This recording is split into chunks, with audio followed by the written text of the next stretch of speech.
Good morning बच्चों। आज class 10 के लिए हम लेके आए हैं आपके साथ लिए निर्देशांक ज्यामिति।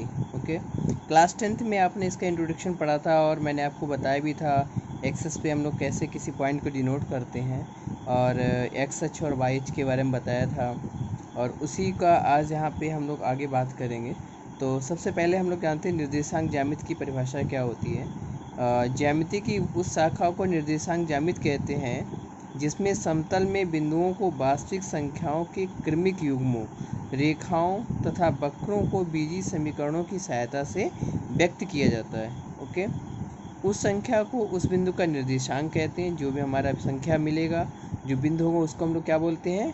निर्देशांक बोलते हैं। निर्देशांक ज्यामिति साधारण ज्यामिति की अपेक्षा अधिक सरल, सुविधाजनक एवं महत्वपूर्ण है, क्योंकि बीजीय विधियों का प्रयोग करके निर्देशांक ज्यामिति साधारण ज्यामिति की अपेक्षा और भी अधिक शक्तिशाली बन जाती है। निर्देशांकों के प्रयोग से ही बीज गणित और ज्यामिति का समन्वय हो सकता है। अब बात करते हैं समकोणीय कार्तीय निर्देशांक क्या होते हैं। बच्चों, निर्देशांक ज्यामिति पे आपको हमने बताया भी था। कोई भी हमारे पास प्लेन स्पेस है और उस पर हमने क्या किया, दो लंबवत रेखाएं की थी। ओके, ठीक है, ये दोनों जिससे कट कर रही हैं तो हम लोग इसको क्या बोलते थे? ये हमारा क्या होता था? ओ होता था। इसको हम लोग क्या कहते थे? एक्स, और इसको बोलते थे एक्स डैश, और ये हमारा क्या होता है? वाई, और ये बोलता था वाई डैश। तो यहाँ पे हमारे पास कितने समतल मिल रहे हैं? देखिए, एक तो हमारे पास एक रेखा है, कौन सी? एक्स ओ एक्स डैश, और दूसरी कौन सी? Y O Y dash. ठीक है, और एक दूसरे पे को कहाँ पे काट रही हैं? ओ पे काट रही हैं कि नहीं काट रही हैं? और यहाँ पे देखो, हमारे पास भुज जो है एक्स अक्ष पे होगा और कोटि जो है हमेशा वाई अक्ष। जो एक्स अक्ष होता है क्या कहलाता है? भुज कहलाता है, और वाई वाला बिंदु क्या कहलाता है? कोटि कहलाता है। ठीक है, तो ये पिछली 9th में आप पढ़ भी चुके हैं, भुज और कोटि का। ठीक, तो यहाँ पे हम लोगों को बिंदुओं को कैसे प्रदर्शित करेंगे आज ये सीखेंगे। तो आगे बढ़ते हैं, चलिए भाई आगे आते हैं। तो यहाँ पे देखिए, बिंदुओं का निर्देशांक कैसे करते हैं। अब थोड़ा सा परिपाटी हम आपको बताते हैं, जो पिछली कक्षा में आप पढ़े भी थे। जो हमारा ये क्या कहलाता है? प्रथम चतुर्थांश कहलाता है। क्या कहलाता है? प्रथम चतुर्थांश। ठीक है, या फर्स्ट क्वाड्रेंट। इसको क्या बोलते हैं? Second quadrant. ओके, द्वितीय चतुर्थांश। इसको क्या बोलते थे हम लोग? थर्ड, तृतीय चतुर्थांश। ओके, और इसको क्या बोलते थे?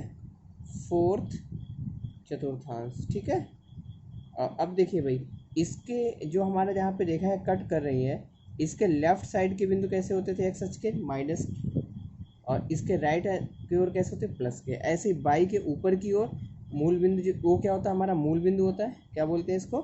मूल बिंदु। ओके, मूल बिंदु के ऊपर ये पॉजिटिव होता है, और ये बाई कैसा? बाई डैश की तरफ कैसा होता है? नेगेटिव होता है। तो यहाँ पे जो भी कोऑर्डिनेट कैसे होंगे? दोनों प्लस प्लस होंगे बिंदु। यहाँ पे एक्स अक्ष का माइनस होगा, वाई अक्ष का प्लस का हो जाएगा। यहाँ पे दोनों कैसे होंगे? माइनस के हो जाएंगे, और यहाँ पे एक्स अक्ष प्लस का होगा, वाई कैसा हो जाएगा? माइनस का हो जाएगा। ओके, तो हम लोग कैसे रिप्रेजेंट करेंगे अभी इसको सीखते हैं भाई आलेख के माध्यम से। और तो ये इतना आपको क्लियर होगा कि यहाँ पे हमारा जो फर्स्ट चतुर्थांश में दोनों कैसा होगा? भुज और कोटि दोनों कैसे होना चाहिए? यक्स जो होता है क्या होता है? भुज होता है बच्चों, और बाई पे क्या होता है? कोटि होता है। तो पहला वाला यक्स का बिंदु कहलाता है और दूसरा वाला बाई का। तो पहला यक्स अक्ष प्लस बाई अक्ष प्लस, अगर दोनों बिंदु पॉजिटिव, मतलब हमारे पास एग्जाम्पल के तौर पे 2,2 है, तो ये दोनों प्लस के हैं ना, तो किस चतुर्थांश में होगा? फर्स्ट में। ठीक, इसी प्रकार अगर पहला माइनस का है, दूसरा प्लस का है, तो किस में होगा? द्वितीय में। और माइनस माइनस दोनों है तो थर्ड में हो जाएगा, और अगर दोनों प्लस और माइनस है तो ये क्या हो जाएगा? फोर्थ चतुर्थांश में। ठीक है, चलिए अब हम लोग बताते हैं इसको डिनोट कैसे करते हैं। कुछ नंबर्स लेते हैं जो हम लोग रिप्रेजेंट करेंगे। तो एक बना लेते हैं, एक्स एक्स डैश, वाई और वाई डैश। ठीक है, तो यहाँ पे ये हमारा ओ हो गया। अभी मान लीजिए था 1 2 3 3,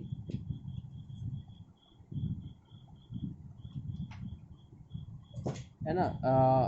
आगे ले लेते हैं, कितना? 4 हो गया। ठीक, 5। ओके, ठीक, लेके चलते हैं आगे। और इधर पे भी वैसे ले लेते, तो इधर वो कैसे बिंदु कैसे हो? माइनस के -1 -2 -3 -4 -5। ठीक है, इधर ऊपर ले लेते हैं 1 2, क्या होगा ऊपर 3 आ जाएगा, 4 और 5। ठीक है, हम 5 तक लेते हैं, आप ज़्यादा भी ले सकते हैं। और इधर पे इसको ग्राफ पे भी हम लोग बना सकते थे, बट हमारे पास अभी ग्राफ अवेलेबल नहीं है, इसलिए आप लोग चाहे तो इसको ग्राफ पे 1 से इंटीग्रेटर लेके बना सकते हैं। ठीक, अब जैसे हमारे पास कोई बिंदु है, मान लीजिए 2, 3, ओके, 5, -2, ओके, -3, -4, ठीक, 6 -4, 2, ओके, और 3, 0 है, 0, -2 है। ठीक, इस टाइप से है कुछ बिंदु। चलिए इनको रिप्रेजेंट करते हैं। देखिए पहला बिंदु कितना है 2, 3, मतलब एक्स अक्ष पे 2 है और वाई पे कितना 3, तो इसके सामने यहाँ पे आ जाएगा। ये हमारा बिंदु कितना हो गया 2, 3। इधर एक्स अक्ष पे 2, वाई पे 3, तो फर्स्ट से चौथा आंसर हुआ। इसके बाद कितना है 5, एक्स अक्ष पे 5, ओके, और वाई अक्ष पे -2, माइनस के हो जाएंगे तो ये आ जाएगा कितना 5, -2, इसको नाम देते ए पॉइंट, और ये हो गया हमारा बी। इसका -3 एक्स अक्ष पे, वाई पे -4, तो इसके सामने आ जाएगा -3, -4, ये हो गया हमारा सी। ठीक है, इसके बाद -4 एक्स अक्ष पे -4, वाई पे कितना है 2, तो 2 ऊपर आ गए, ओके, ये आ गया -4, 2, ये हमारा कौन सा बिंदु है डी। इस प्रकार से रिप्रेजेंट हो गया, ओके। और इसके अलावा भी हमारे पास है एक्स अक्ष पे कितना 3, मतलब ये एक्स अक्ष का है केवल, तो एक्स अक्ष पे ही रहेगा कितना 3, 0, इसको नाम देते हैं ई। और लास्ट वन है 0, -2, एक्स अक्ष पे 0 यही रह गया, वाई पे -2, ये आ गया यहाँ पे कितना 0, -2। ठीक, तो इस प्रकार से हम लोग इन बिंदुओं को रिप्रेजेंट करेंगे बच्चों। तो आज आपने रिप्रेजेंटेशन सीखा, और आगे अभी हम बात करेंगे दो बिंदुओं के बीच की दूरी, जो कि बोर्ड की दृष्टि से बहुत ही इम्पॉर्टेंट है और हमेशा एक क्वेश्चन आता है इससे। तो बच्चों आज हम लोग सीखेंगे दो बिंदुओं के बीच की दूरी निकालना, ओके, और वो भी बहुत ही आसानी से आपको आज हम बताएंगे कैसे हम लोग दो बिंदुओं के बीच की दूरी निकालते हैं। ठीक है, तो भाई आते हैं दो बिंदुओं के बीच की दूरी, दो बिंदुओं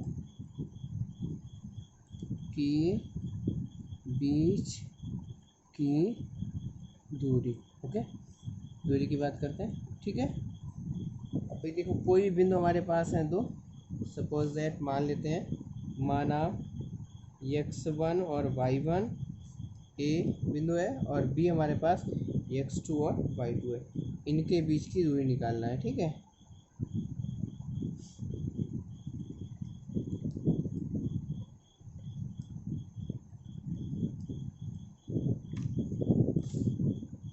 याद करना है। ठीक है, तो हम लोग यहाँ पे कैसे निकालेंगे, इसका फार्मूला हम लोग डायरेक्ट लिख लेते हैं। ठीक है, और जो भी है हम लोग यूज़ करेंगे सीधे। तो अगर हमको ए बी निकालना दो बिंदुओं के बीच की दूरी, तो हो जाएगा रूट के अंदर लिखेंगे x1 - x2 पूरे का होल स्क्वायर, और प्लस y1 - y2 पूरे का होल स्क्वायर। ठीक है, तो ये फार्मूला होता है, इसको आप लोग याद कर लीजिएगा। ये होता है x1 - x2 का whole square plus y1 - y2 का होल स्क्वायर। ठीक, और यहाँ पे अगर कोई हमारा बिंदु मूल बिंदु है, तब कैसे हम लोग निकालेंगे, मान लेते हैं, माना कोई एक बिंदु मूल बिंदु हो, तो ए भी हमारा, ए हमारा 0, अगर x1 x2 है, x1 y1 है, सॉरी x1 y1, और b कितना है 0, 0, तो ये हमारा ए बी कितना हो जाएगा रूट के अंदर x1 स्क्वायर और प्लस y1 स्क्वायर, इस प्रकार से निकालेंगे। ओके, चलिए अब आते हैं क्वेश्चन पे। तो ये क्वेश्चन ले लेते हैं। ठीक, तो ये फार्मूला आप लोग याद करिएगा, ए बी बराबर दो बिंदुओं के बीच की दूरी, या डी इसको बोल सकते हैं, x1 - x2 का whole square plus y1 - y2 का होल स्क्वायर रूट के अंदर। ओके, तो भाई चलिए इनके बीच की दूरी निकाल के एग्जाम्पल ले लेते हैं। कोई भी दो बिंदु लेते हैं, जैसे हमारे पास -3, 2 है और 4, 5 है। ओके, इनके बीच की दूरी निकालना, तो क्या लिखेंगे x1 y1 ये बिंदु हो गया, दूसरा क्या हो जाएगा x2 और y2।